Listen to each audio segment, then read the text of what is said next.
hapon sa tanan. Sa karon nga week mao ang Holy Week. Gigahini sa pagsakripisyo kanato sa atong Ginoo. Iya tang gitubos aron mas mahinluan ang atong mga sa diri sa kalibutan.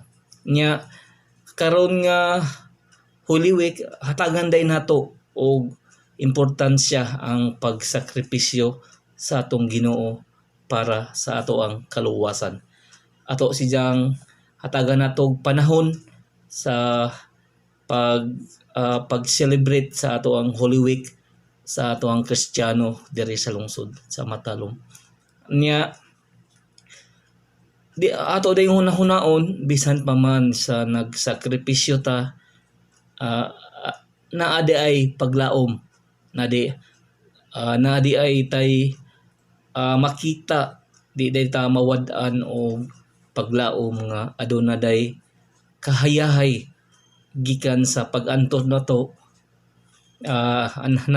Naadi tay padulngan basta magtinarong data sa ato ang panginabuhi.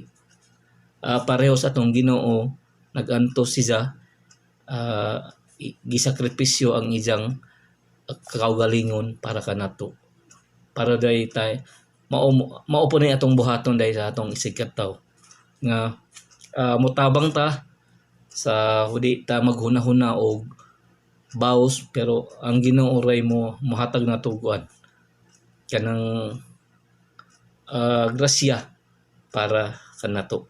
Nya I hope karong Holy Week nga ato day jung hatagan og panahon, di data unsa day kanang essence sa Holy Week nga bisan pa man day sa nagantos ta aduna tay makabuot nga kaugmaon, aduna tay makita nga paghuman nato og sakripisyo na diay kuan kanang nagpaabot nga kuan kanang kahayahay sa atong kinabuhi. Nya para sa atong kaugalingon guys, bisa kuan og atong i-convert sa Ginoo, kuan kanang bisan pa man nga mosakripisyo ta para sa kayuhan sa tanan.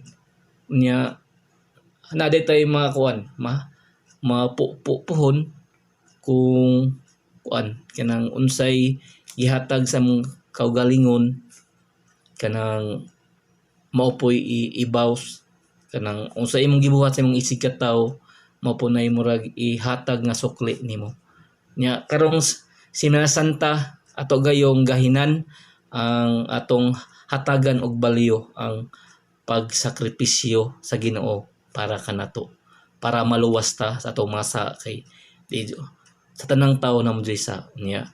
Ang Ginoo po day hing sakripisyo sa iyang gusto, iyang gituman ang amahan nga unsa nay murag iyang dangatan hing nagantos dia, nagpakamatay, pero sa iyang pagantos na resulta di ay ang kaayuhan sa katawhan, ang pagkawa sa niya. Paghuman niya kantos naghayahay na pud aduna day paglaom nga moabot. Paghuman nato sakripisyo aduna day paglaom nga mahatag ang resulta, bisan pa man nagantos ta pero adunay paglaom nga nagpaabot sa atong kuan. Okay? Pareho sa atong lungsod, bisan pa man sa kalisod nato, di ta mawadaan og paglaom kay habang may buhay may pag-asa. God is good all the time. Niya di ta mawadaan og paglaom basta na ang Ginoo mo guidance nato diri sa lungsod sa Matalom. Iko Pipi tinuray nga mo serbisyo with a purpose alang sa kayuhan sa tanan ug kalambuan diri sa lungsod sa Matalom.